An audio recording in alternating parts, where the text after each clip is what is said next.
What's up? What's up? We are here with Culture Good team, and hopefully we'll start to see everyone that's been registered jump on today.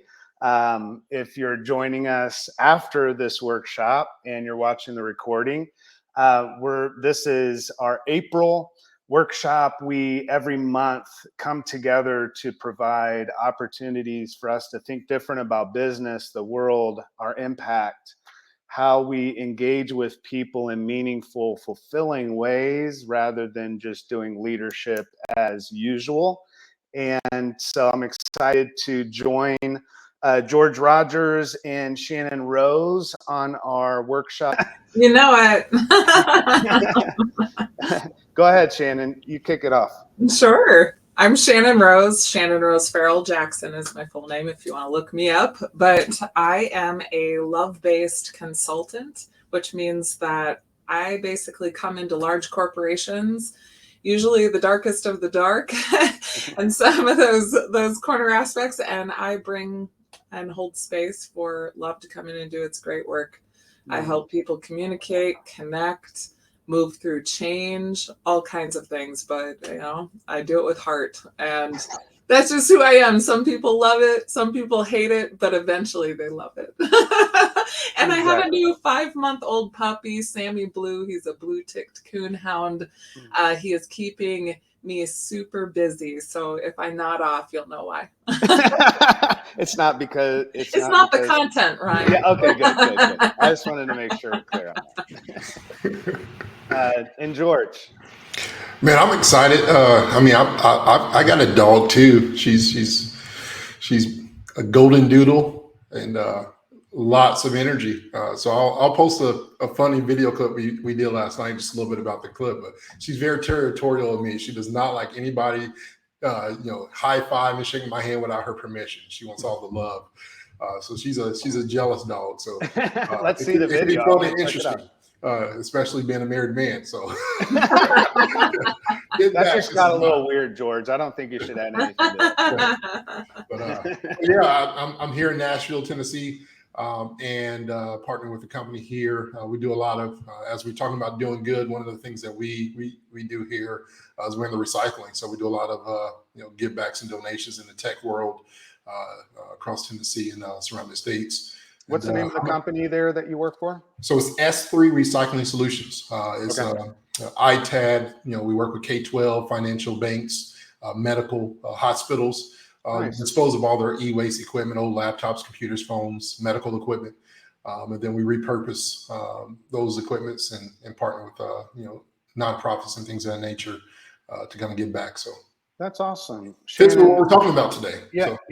That's perfect. That just made me think, Shannon, share where you're from and sure. Not just the Culture Good. You guys are both on the Culture Good team, but also like your day-to-day also. Sure. Yeah. I'm in Minneapolis, Minnesota. So, one day it can be 110 degrees and the next day it can be -30. So, but I work full-time consulting through a company called Digineer. I love it. I work in organizational change and culture there in large healthcare organizations in this area. As Ryan and George know, I also run empowerment seminars and self-defense and mixed martial arts seminars. I train UFC fighters and I also train myself. Ooh. Yeah. She's our security anytime we get together. From now on, it's gonna be like, yeah. I'll have like pepper spray and Shannon will have. But I do it with a smile, Ryan. I do it with a you smile. Beat people up with love. That should be the motto. Beat your employees up with love. I love it. Love it. I love you so hard. So again, we're real excited about this. For those that don't know me, I'm Ryan McCarty, founder of Culture of Good, which began as a movement almost, 10 years ago. Started talking about purpose-driven type organizations and mission, having a higher purpose, a calling in life. I came out of over 20 years of full-time ministry. and pastoring. And so the idea of meaning in life and purpose was something I talked about every week. And now I do that in business in terms of how we are a force for good and how we can not only make money and be profitable, but how we can do that very purposefully. And that's what Do Good is all about. So this workshop is going to be very interactive. So if you're on with us, we would love your feedback. The only way that this workshop is going to work is if we work it. So grab a pencil, paper, pen, whatever. And yeah, we'd love to hear where you're joining from. You can post your company name in the comments. Let's wait a little bit, George and Shannon. Let's get a little bit of feedback from everyone before we get to slide 1. Where's everyone from? Can we have a few people put out their company and where you're listening in from or tuning in from? I said tuning in. That's an old radio thing. That is. Yeah. Let's give it a second here. Just want to make sure do we have anybody on? That's it. That's the next question. Yep, I see we got some people from California on the Facebook Live and then on LinkedIn. They're coming in. It is a reminder, another California. We got Bakersfield, nice. California. So we are 30 seconds behind. So there is a little delay on the live thing. So we'll take our time on there from the stream. I think on the upload, it typically has a bit of a delay as we're discussing. Got some people from Indiana, Muncie, Indiana. Stephanie, welcome. Indianapolis with Elizabeth Beth. I said Elizabeth Beth. Stephanie, hey. It's awesome. Love all my indie folks. That's wonderful. Good to see you on here. Yeah, just keep posting that. We'd love to get some feedback because when we get into this workshop, what we're going to be looking at is just simply asking questions of ourselves and giving some feedback and learning from each other. One of the things that I think we need to do more in our leadership and in our organizations is listen to one another because although we can find really creative ways of doing things, a lot of times when we are in a community like this and we gather together, there are so many resources in the midst of that type of community. And the last thing that George and Shannon and I want to do is come on and say, hey, we're the experts. We have all the answers and just listen to us. And this is how to do it. We really don't want to do that. Stephanie, it's good to see you on. Stephanie and I went through a coaching program together and we're certified. And so, yeah, it's good to see you on here as well. I see Isaiah from Georgia. That's awesome.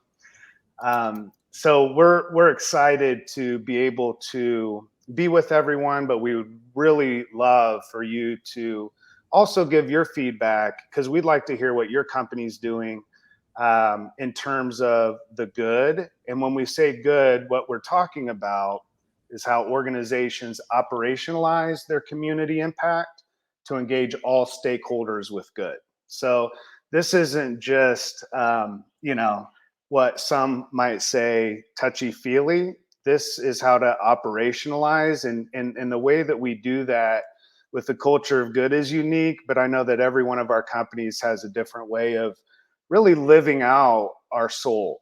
I talk a lot about bringing your soul to work, and that's important to how we operationalize and really run our businesses. So Do Good is really made up of 3 components or 3 qualities. And all of these 3 make up what Do Good is. You can't have like a purpose-driven company and not have community impact and it still be Do Good. It's very purpose-driven. So organizations that are purpose-driven, this can be a company, nonprofit, this could be a member organization, an association. Also, you're people-centric. You put people at the very center of what you do, how you do it, your decision making, your day-to-day operations. You're going to operationalize this for people, right? So that they can connect and engage and feel the same passion that you hope that you can inspire through your work. And then lastly, of course, is the community impact. And if you mix all of these 3 ingredients together, it tastes really good. But if you have 1 or 2 separate from the others, what we found is there's a miss. So George, Shannon, on this, have you seen that where you might have an organization or company that you work with or have worked for that really hones in on one of these but doesn't focus on the other two, or have you seen how that plays out? Yeah, I think the biggest thing that I see when I come in, especially in large organizations, is they've done a lot of work defining these things and talking about them, but Mm, they're not putting them into action. Very few places where I come in has this been properly rolled out in a way that it can sustain and actually where you can see the effects. A lot of times they'll develop their purpose and they will identify their people and they will figure out their community impact and they all meet about it. All the leaders meet in a secret room and they agree on it. And yeah, then they have one company meeting and declare it. And yeah, then they check the box and then yeah, that's it. And yeah. that's not what we're talking about here. It's Mm, different. It's the part that comes after that, and it's the part that comes regularly after that, consistently after that, that really makes that change. So mm. George? Yeah, I would agree. I'm a pause here and pass it back to you, Ryan. I'm dealing with some technical stuff on the back Okay. end. Make sure we're live on the other link. Okay. And I'll jump back on. Oh, totally cool. That's all good. Yeah. So that's really, Shannon, interesting in terms of what you're talking about, because I see that, and when you were talking, I could see how companies do these very even siloed efforts. This doesn't become one centralized mission, right? It's right. what's our purpose and mission and vision and values. All right, then All we important, right? very, very All important. important. Yeah. Oh God, our brand story, our Yeah. messaging, who we are, all of that stuff. And I would say I'm talking to organizations every day, and I'm hearing that since the pandemic, people are relooking at and wondering, are these still our values? Because Right. as we evolve, so do our values. I could say that my values are different today than they were before the pandemic. They're different before the pandemic than they were 10 years before that. Like and so I would challenge any companies that have values that are still the same values that you've always said are your values. Maybe take a relook at that, or and then we have engagement efforts, right? Like it's Right. like engage. And so for me, it's that idea of bringing these three together, which I think is really powerful. And then you're saying, once you put these together, what's the strategy of action? Like, Absolutely. You know me. yeah, Action, yeah, action. Yeah. yeah. Otherwise, you don't get to see the benefits. Yeah. I always want to drive by those huge warehouses that paint on the side of the building. We put our people first with an exclamation point, and I just want to stop and walk through and just watch what that looks Yeah. like. Because putting your people first sounds great, but it doesn't really play out in what I've seen in business when it comes down to making really hard decisions. We don't always put our people first, and that is something that maybe what we need to stop saying in terms of, okay, we put people first, is we put people at the center, right? You talk about the heart, like people are the heart, right? But do it in a way where action is backing up our words. Yeah. Yeah. One of the things I say is that, when I come into an organization and they're like, oh, we already have a culture program, or I go, great, show me. Yeah. Show me your culture program. Tell me about it. Mm-hmm. And they'll usually send me a link to the website location or on the intranet where all the resources are. I'm like, you tell me, show Yeah. me this in action, show me how your group is living it out, all those things. And the cool thing about saying show me is that's one of the biggest parts about culture of good is we look heavily on the evidence, on the observable behaviors, not only the observable behaviors that we see, but Mm-hmm. the observable behaviors that we want to see. Yeah. And defining those and then setting those programs in place to get there. So Yeah. to me is a big part. Show me. Absolutely. Absolutely. Yeah. This is really, really powerful. I was just looking at one of the comments that Elizabeth said. She's an accountant transitioning careers. So you want to stay on to the end because we have an announcement to make about that very thing. And so if anybody's on here that you say, okay, great, but my organization doesn't have this, what do I do? Well, we're going to talk about that today because I've found that you can be a spark wherever you're at in an organization. You just have to first get that spark inside of you and then be willing to continue to grow that fire throughout the organization. I want to say this: when I launched Culture of Good at TCC, I was a part-time employee. And I had a little cubicle in a random room with a bunch of the marketing team who loved all the lights to be off.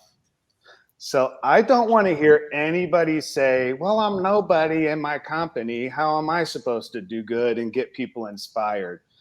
If you're working in the dark in a little cubicle part-time and can launch a movement to over 2,000 employees, you can spark inspiration and good in your team, in your department, with those that you're working with or those that are working for you. And so I just want to inspire everyone out there. It's possible to not only do good, but to inspire others to do that good as well, and to really grow this movement from the ground up. This is not just a top-down approach. This is everyone together collectively working for the greater good of the workplace and world as one. So when we talk about streamlining our efforts, we're streamlining all of these three, the purpose-driven, people-centric, community impact type organizations. That's what we're helping to build. And we have some exciting news on how each one of you that are on here can do that for your organization or for other organizations in the future. George, give me a thumbs up if you're good to jump back on. Well, you add yourself, I think, right? Or do I need to add? Okay, cool. I'm still learning StreamYard, y'all. Okay. So purpose-driven. Shannon, what's the purpose and mission of your organization? To drive change through love. Mm-hmm. You know what's beautiful is like saying it that quick is like you just get right to it. Yeah. I love it because what else needs to be said? Caleb, thanks for jumping on from Westfield. I would love for anyone to comment here. These questions are where you can comment. So if you're on here and if you're on YouTube or LinkedIn or Facebook, go ahead and comment underneath. We're watching those. They're popping up in our feeds. I think the LinkedIn is the main one in terms of the comments. George, I know you have a lot on Facebook as well. So those that are on with us here, what is the purpose or mission of your organization? Like how would you say that just in a few words or one sentence? Let's give everyone a chance to just comment on that. And if I always like to say this, it's hard to think on your feet about that. A lot of times people don't know. Mm-hmm. And if you don't know, take a guess. Yeah. What do you think your organization's purpose or mission is? And what Ryan, in one of our workshops that we put on, one of the things we always say is, how would you describe it to an 8-year-old? Mm-hmm. In a real brief sentence, if you were talking to an 8-year-old, what would the purpose or mission of your organization be? So I'd love to see some best guesses if you don't know the actual one. Yeah, and this right here is where we start with every time we meet with someone or work with someone in a workshop. This is so key, right? Because yes, absolutely. I talk to so many leaders that just like you, Shannon, we're like, okay, we drive change through love. It's like instant. And then you have like 200 employees. And then I go and ask every single employee and it's completely Yeah. like a different purpose or mission, which tells me that is not the purpose of the organization. The centralized purpose or mission, I love that, Caleb, protect and support the community. Yeah. Because it's insurance. So this is beautiful. Caleb, you got this right. That is a beautiful way of describing what you do in insurance to an 8-year-old, because an 8-year-old is not going to understand if you describe all the aspects of insurance to them. Once you understand that you can protect and support the community, as Caleb said, and hopefully I'm pronouncing this right. I see it. Chiro Chirp is the organization. That's something that you have the opportunity then to protect and support the community through doing good as well, not just through your business work. Oh, Shannon just jumped off. So hopefully she's jumping back on. I think we're having some technical difficulties, but I'll keep going with this. Love it, Whitney. Campus is committed to full diversity, academic freedom, and meeting the changing educational and research needs of the state, the nation, and the world. I love that you're committed to full diversity. Having that sense of purpose and that mission driving daily decisions matters. See, this is why it matters to know our purpose, because if I use IU Bloomington, if the campus is about being committed to full diversity, then hold on just a second. I've got a weird text here from George. It's not live, is not connected to the live StreamYard. Not sure if it's connected. What's going on? So the live event, everybody's good now. We got them moved over. So there were some people that was on the live event, and that was not live, but they're. Oh, it was not connected to the live event. Oh, Yeah. geez. Goodness. But you're good. You're good. All right. Did they miss Shannon's everything back. up to this point? We're all good. Did they miss everything leading up, or were they? No, you're live on your page. Just the event okay. never broadcast. Interesting. Okay. Well, thank you all. If you are jumping on right now, we love feedback and experiencing this together. Rather than us just answering all the questions collectively, we want to see what the community has to offer. So this is part of the workshop. We're doing a little bit different today. Thank you, George, for handling all the tech stuff for this, man. I appreciate you, brother. I really do. Oh, were the days when I was on by myself. Okay, so some of you lost like 10 minutes. All right. Well, we'll have this recorded and sent out. Essentially, what we're doing is looking at what does do good actually mean. And I'm just going to go back to this real quick for those that weren't on.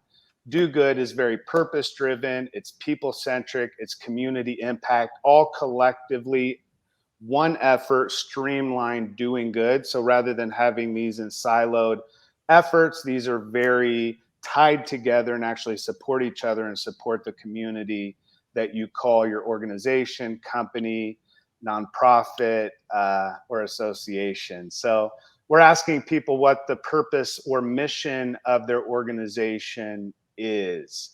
What would you say, George, that the purpose or mission of the organization that you have, and what is it? It's called S3? Yep.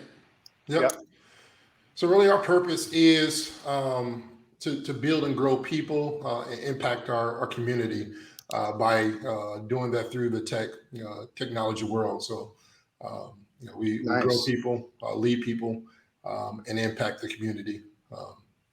In that way. Nice. I love it. Use tech to grow and lead people and impact community. What I was sharing is how important it is, as Whitney said, that diversity is part of the purpose of the organization she works for, because then when Whitney makes decisions on a day-to-day basis, she understands that that's part of her decision-making process. So purpose speaks to what you said, Shannon, action, right? It's not about taking action, it's about taking the right action. The right action is tied into this idea of purpose. Once we understand the purpose or mission of our organization, once we understand what that means and how to define that, and at Culture of Good, we have a process that helps to define what that is. the next step is really saying, all right, how are we communicating that purpose or our purpose to all of our stakeholders? We're going to get into stakeholder groups in a moment, but let's think about the very like clear ones, employees or whatever you call them, team members, your customers or clients. And it could also then be your community, right? So how are we communicating the very purpose? I did a video a while back with a bucket with holes in the bottom. I don't know if you guys remember that, but I poured water in it and talking about vision and purpose and how like as leaders pour that purpose and vision into the organization, it's always leaking.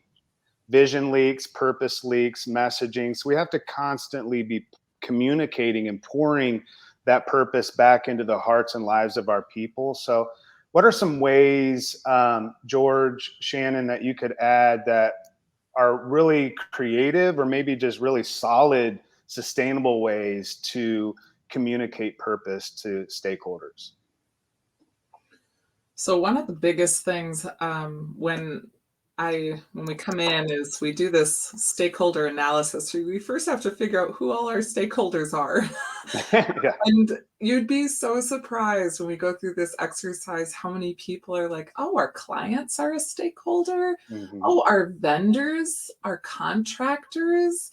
They forget about these, or accounting, they forget about all these peripheral groups who may not be necessarily needed in a change or in it, or they may not be, severely impacted by whatever we're doing. However, they are a part of this ecosystem that makes it possible. So for me, doing that type of an analysis, identifying them and how involved they're going to be, that's to me the first step. And then that will tell you how you need to communicate to these people. Is it a group that you think is going to be highly excited about it? Great. Then let's get them involved in co-creation. Let's have them be champions of the movement. Let's give them more ownership in this and have them be part of the communications. Are they a highly resistant group? That's not really sure. They're like the kind who dips their toe in the water before jumping in. Maybe that group needs to be gently nudged and communicated to over and over and over again and be brought through the change, led through.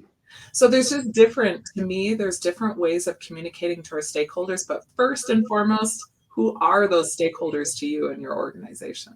Yeah.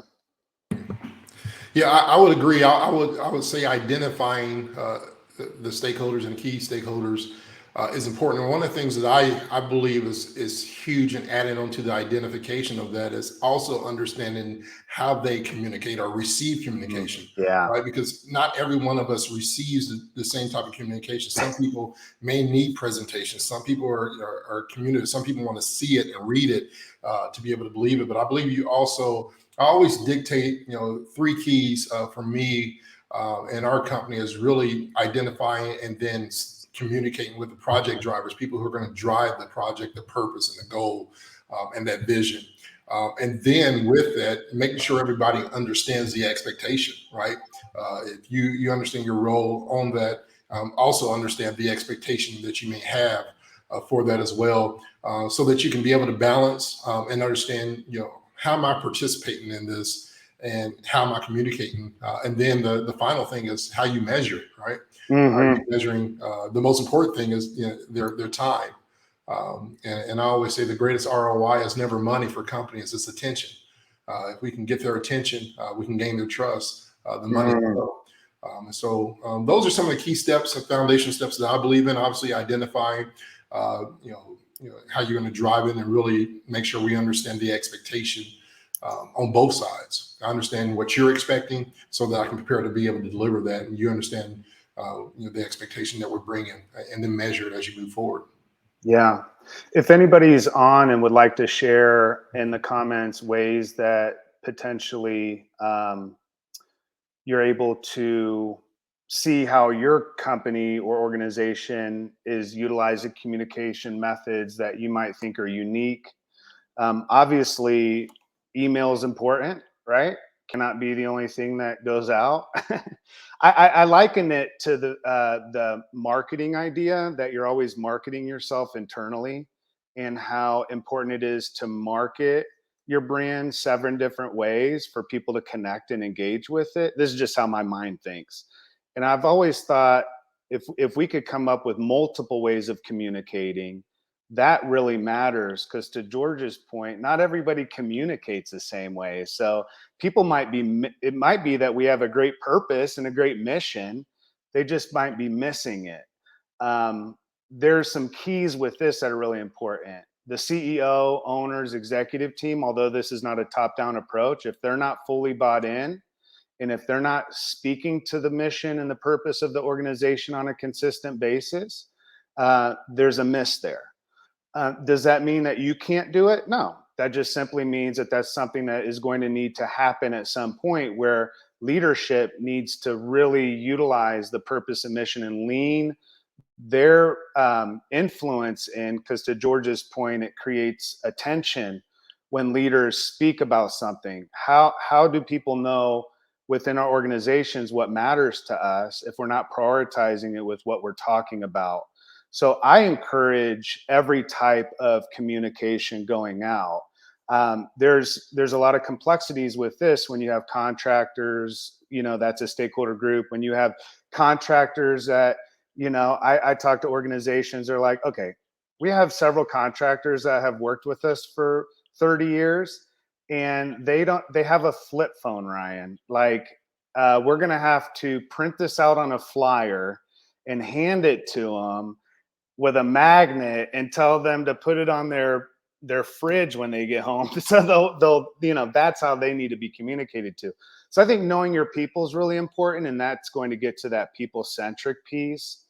But communicating, speaking to it when we have huddles, when we have one-on-ones, when we're talking about employee satisfaction, going beyond that to speaking and surveying around our purpose, asking every one of our employees through surveys, how would you describe the purpose of our company? Geez, imagine the kind of things that come back from that, because we're going to talk about culture here in a moment. But purpose leads to that culture. So pretty cool stuff. How does our purpose drive the daily operations through our organization? George, how do you see the purpose of what you do driving operations through your organization? How does that look? I think for us, it impacts a few areas for us. So with our strategies and our efficiency through our company, which obviously is part of the operations that go on the day to day. But I think every department within our area, from data entry to remarketing, repurposing, a big thing for us is that, working with, medical hospitals and banks, there's a lot of proprietary and private information. So with us being at the highest level of our industry, we practice, security is a key for us. And so being secured in those areas to make sure that the product is great and clean is a value. So it starts at the top with, really the S3, symbol of security, sustainability, and stewardship. That's what the S3 is. We want to be good stewards of every aspect of our time. And so it's driven through us to be stewards of our time so that we're efficient with what, has been trusted, with us. And so it impacts us in those areas. And I think it's key even for our people to see the big picture. One, we have, clients, that are public and private. And then the ultimate purpose is to be able to be people who are able to give back and make an impact. And so following the processes through that, our big picture is in everything that we do or say. In every team huddle that we end, we end with 3 words: nothing shall be impossible. And so that's our statement. And after every team meeting, that's top to bottom. We get every 50 plus employees in a warehouse, and we discuss some of those things twice a week to make sure we're all on the same page. And it's not the CEO or CFO, myself, or any on the leadership team, 6 or 7 of our leaders. It's not us talking. It's Yeah. the voices of our people. I hate the term lower level employees, but our foundation, it's our foundation for the people that are picking up from our logistics team to receiving it. Nothing shall be impossible, with the end goal of how can we impact the next person with this material. Awesome stuff. Really cool. Before we move on to the next, I just want to mention purpose and the mission. If you're still kind of like, okay, how do I define that really quick? Just think about what you do as a company, your core competency. What is it that you do, and why do you actually do it? If your sole purpose is making money, that's it. That's your purpose. And good luck inspiring people with that. Other than them making money. Now, listen, every employee, one of the things that employees are looking for is successful companies. Nobody wants to work for if you're picking two cruise liners to jump on, you don't want the one that every once in a while starts to sink, right? Like you want like to know that you're jumping onto a boat that's going to float. But what's going to happen while we're on the boat? That's your why. And I think that's really important. When people get onto your boat, they're getting on for a certain reason. They're wanting to work for you for a certain reason. They're wanting to do business with you for a certain reason. I was just talking to a display company about possibly coming to do a keynote for them. And they're adding community impact messaging into their displays for retail locations. So as customers walk in the door, I remember we did that in our retail stores at TCC, the cellular connection. We had an entire wall dedicated, and they changed all the displays up and made sure that there was a wall in every store that showed the community impact. And that says something when it matters that much. But you got to put the money, resources, and time behind it to be able to do so. So going from purpose-driven to people-centric, this is where we go from not people being first in our company. Like, we don't put people first, we put them at the center. I love that idea. So let's talk about those, Shannon. Stakeholder groups, you mentioned them. Can you mention some, and maybe we can have others that are on the live feed go ahead and comment if you can think of any other stakeholder groups, if you're on with us. Well, like some of the major stakeholder groups that we automatically think about are leadership teams, our middle management, our employees. Some of the ones, like I said, that we don't necessarily think about or are our peripheral or support groups. So if we have facilities, what about our facilities management teams? What about our developers, our IT groups?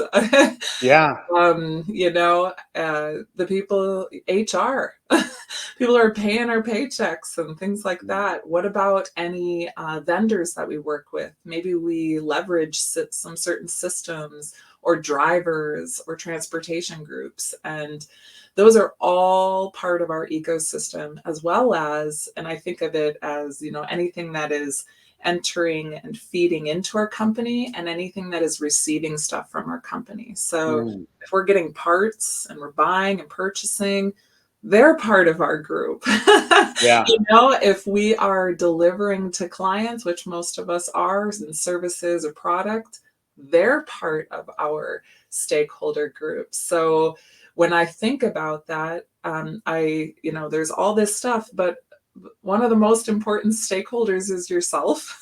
And any change starts with self.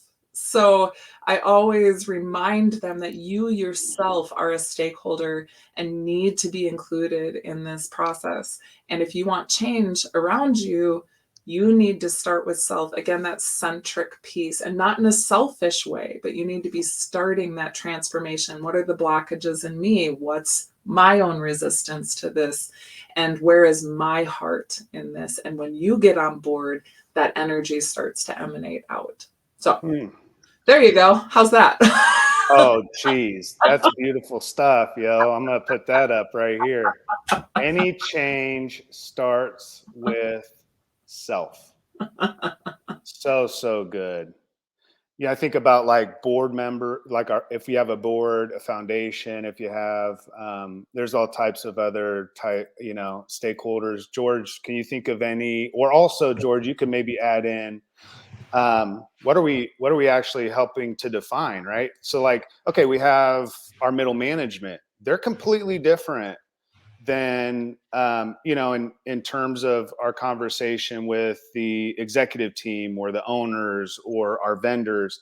Those stakeholder groups are different. So one of the things that we do, like Shannon said, is define those groups, but then what are we looking for when they're defined? Like how do we begin to think about those groups differently? I think it's not understanding the value that they bring. I think what Shannon said is important. The number one stakeholder is really you as an individual, right? And what you bring and need from that position.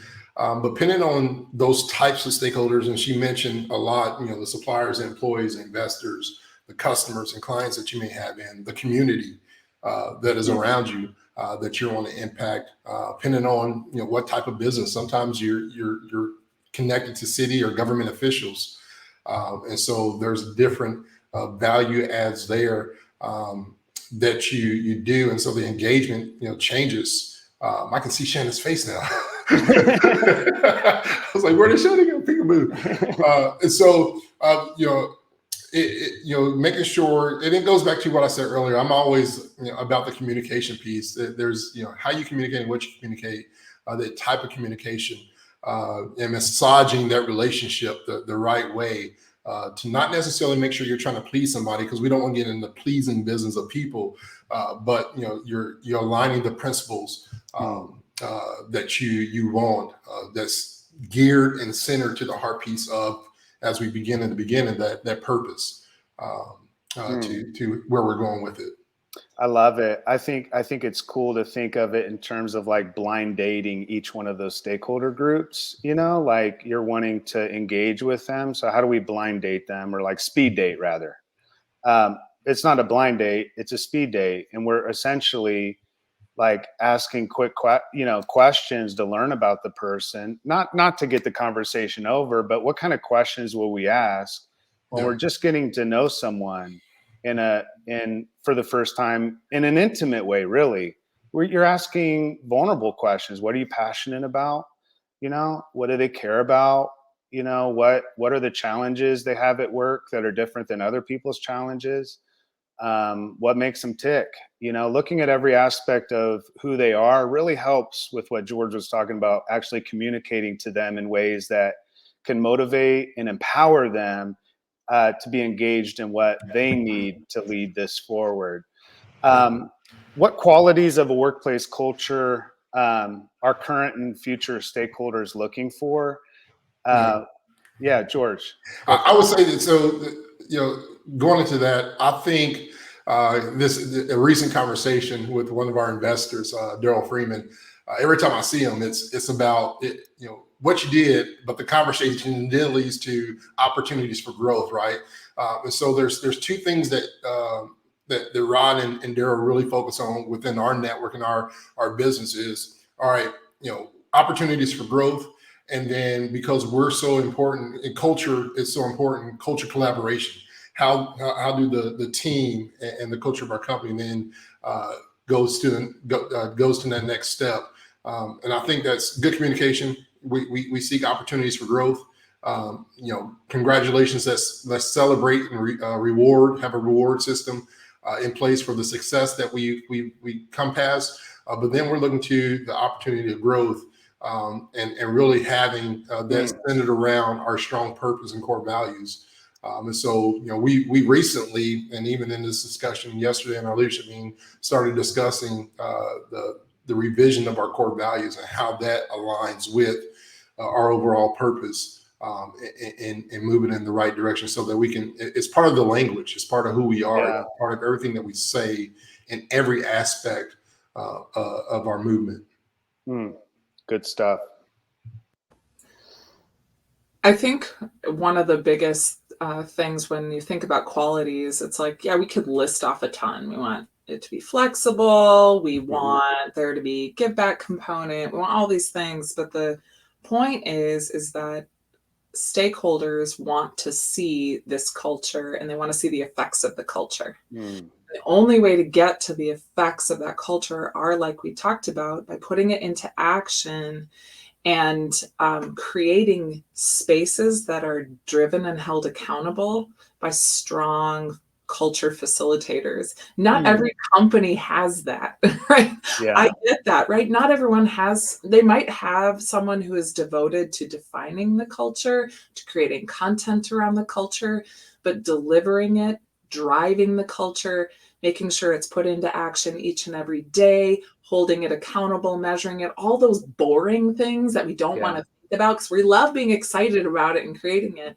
But all this stuff that actually delivers the results that our stakeholders want to see from the culture, you need someone focused on that. Whether you're bringing in a third party to do that, whether you have a team, boots on the ground within your company, to me, stakeholders want to see the culture in action. They want to see the effects of it. And the only way to really get there is to have those strong facilitators who can hold space for that culture to enable that culture to actually be and live and grow. It's good stuff. Yeah. To be, to live, and grow. You got all these cool I need to 3-point sermons inside of you, company or something. That's awesome. That's good. This is a great opportunity for us to also, George is saying, go ahead and place your different qualities you look for. I hear people always wanting to be a part of something that is fulfilling. They're going to spend 8 or more hours a day there. Friendly environments, people that they can connect with. We talked about that a couple months ago on the workshop. Like, people, you need a couple friends. Like, that's what people, it's so helpful to go to work and know your friends are going to be there. It's pretty cool, but this one's a great opportunity within this workshop to get some real quick feedback on a scale of 1 to 10. Just put the number out there. How inspired are you, those that are on with us? Just put in your chat, when you think about or consider your organization's purpose. We're talking about feeling right now.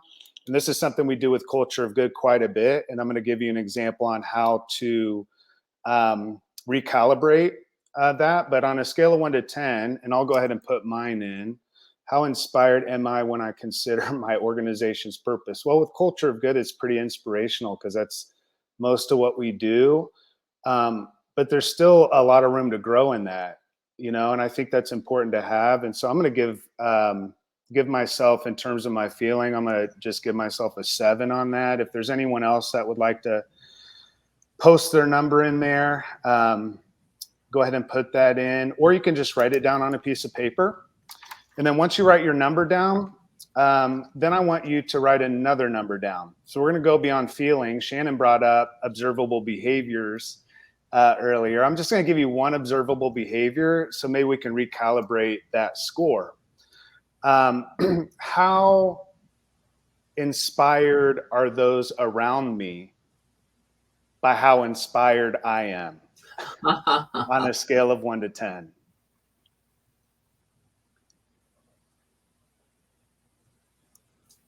I think one of the biggest things about that is, what's the number one? Are you telling great stories? Are you talking about it? Are you emanating the energy about it? Is your, what you're inspired about and passionate about, is that part of every discussion you're having? That's observable. That's observable. Yeah. Yeah. So that's the recalibration that we look at. And we do that with values work too. So George, you were talking about the different values, opportunities for growth.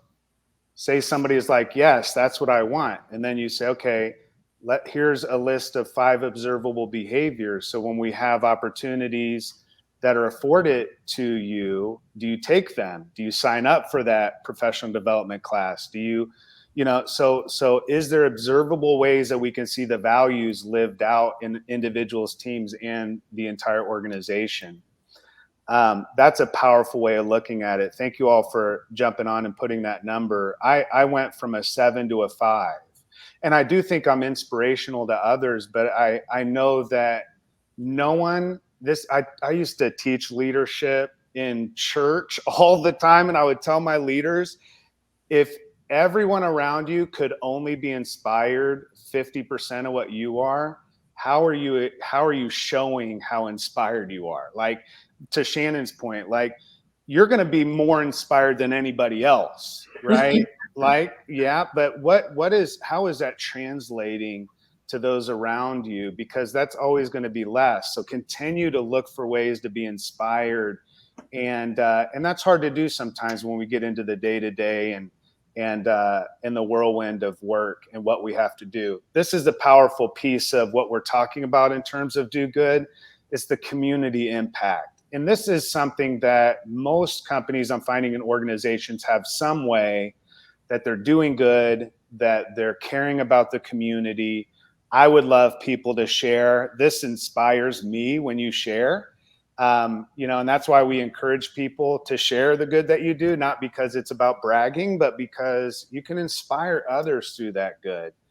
How often are we doing that engagement? Like, how are we engaging our community through doing good in our organizations? What does that cadence look like? So is your organization having a 1-day event, our day of good, and then everybody gets a tie-dye shirt and the company writes a big check, and then we all go out and plant trees and we take a bunch of pictures and post it, and then nothing happens for the rest of the year until that same date the next year?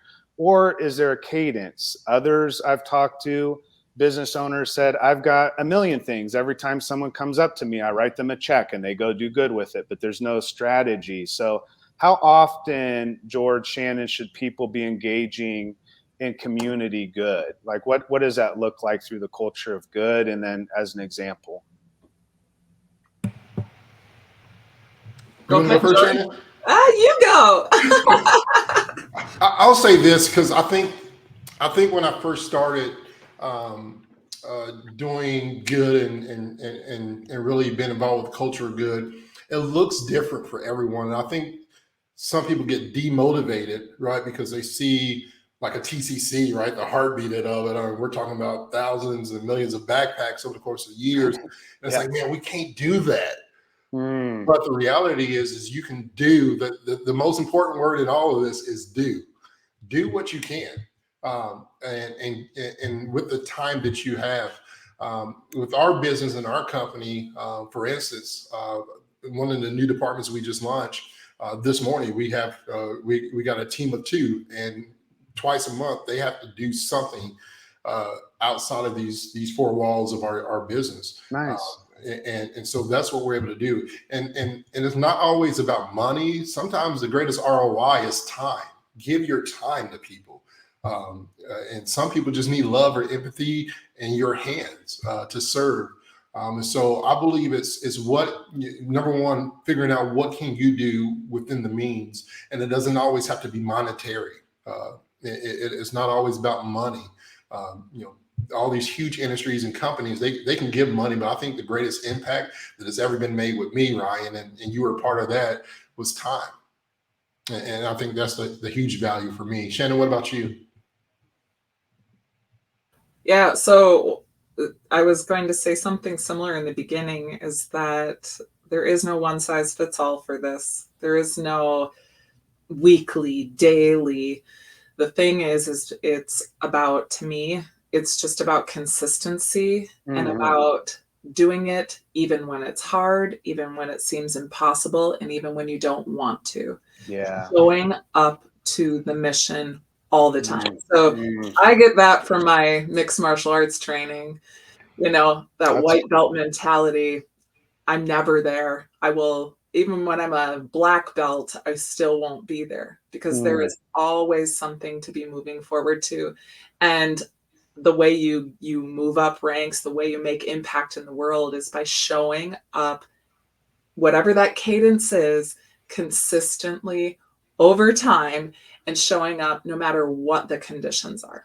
So for me, that's the biggest thing I can say about that, is it doesn't matter what the cadence is for your organization, or what feels good, or how many people you have devoted to it, how many dollars. pick something, right? Do, as George Yeah. said, pick something, pick a cadence and do it. But I love the concept of time, because that is something that we all can have. And one thing as leaders and organizations that we can do is help our employees and our managers and our leaders create time to do good. So if that is giving them, one Friday a month or a half day every month for them to go and, be a part of something else, that's fine. I personally, in my work, part of my give back component is empowering the world through these empowerment seminars, teaching people how to defend themselves and others, and not just physically. But how do you do that? How do you create spaces of love so that fear and harm cannot enter? And so that's the biggest thing that I do. And so that I help do that through doing that through women's groups and others. And that is funded, that time is funded by the other big work that I do. So it's that type of a trade-off. But I give up my time and my services because I want the world to be a better place for everyone. I love it. Yeah. I would also add this, Ryan, if I can, and jump in is. Yep, just take 1 minute because we got to wrap up here. So, So I think there's levels to it as well. What you do individually, and I think this kind of fits around. I know we're going to get into it in the next couple of months, but the my good, our good, and big good. I think there's levels to that, and as you discuss that, and we talk about in the future, there's always something. And sometimes it starts with just my good, what I can do to be able to impact the rest of the company culture as well. Yeah, I love that. So the big good, our good, my good, big good being everyone collectively doing good, whether that's 2 people, Stephanie mentioned 2 employees, 200, 2,000, everyone collectively doing good quarterly, if possible. And then the our good are teams and departments engaging in good quarterly. And then the my good would be the individual, each person have an autonomy to choose to do that. That operationalizes the good in a way.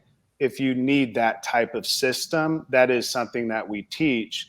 To both George and Shannon's point, it doesn't have to look that way.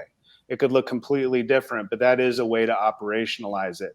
Very quickly, we have 2 minutes, so I'm just going to finish up with Ryan, yeah, go ahead. Great that you have a question in the comments. I thought that would be. I did not. That would be great, and then we can just wrap it up with this last thought. The history of my company is engineering focused. There are now multiple manufacturing sites and regional. I noticed a difference in how many employees are treated in a corporate office. Oh, of course. How can a company maintain their core competencies and hold accountability with so many branches? What we found is that there's a difference between doing this work embedded into the culture and daily activities and how accountability is rolled out, and is that connected into the overall culture. We were able, Elizabeth, to see a central culture that was prior to the culture of good being very decentralized. So having that, the community impact and effort and the good as a collective allowed everyone that was so separate in their work and in their functions to come together with one mission, one purpose, to do good for the community, and everyone knew how to get behind that. Once we began to implement that, it started to impact how accountability was going to be addressed within the organization, because now we had to first bring the whole community together to build that movement of everyone that felt connected, because everyone's looking at the central office as that's where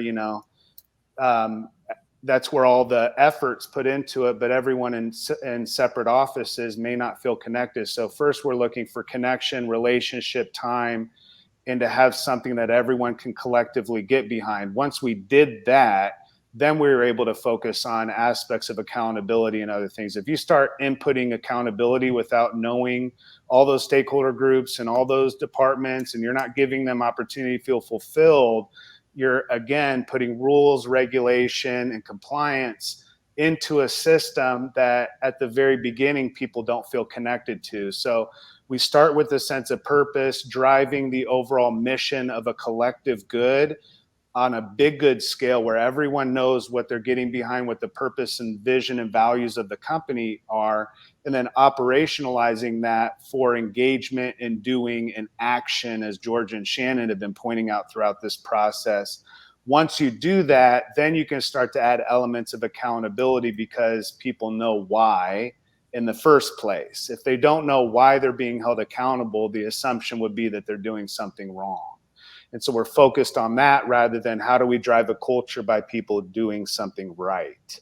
And then once we do this something right, then the accountability elements can be placed and kind of crafted into that process, which is a whole nother conversation. I'd love to continue talking about that. This last question, in what ways, I know we skipped the one, but we've talked about the core competency and we're out of time here, but we want to drive this into the future. So I did want to mention this for those that are on right now. There's some next steps with what we do at Culture of Good.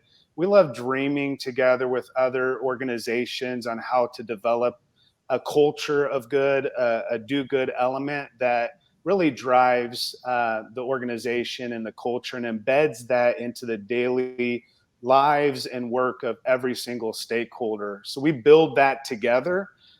We co-create and co-build together. And then we help to grow that through sustainability methods and tactics that we place in so that you have the ability to lead that forward. We want to encourage anyone to book a call with us. Shannon, you were going to mention some certification pieces. I know that there may be some that are on here that would like to be certified in a culture of good process, bring this into their organization, be that change agent. Tell us more about those two ideas. Well, that's the cool thing. Coming in fall, we will have multiple layers of certification through the Culture of Good. Whether you want to be an internal champion, to influence, to be boots on the ground, to be carrying out this type of change, we'll have a truncated certification for those types of champions and people who want to do that within their organization and maybe partner with someone like a Culture of Good to carry that out.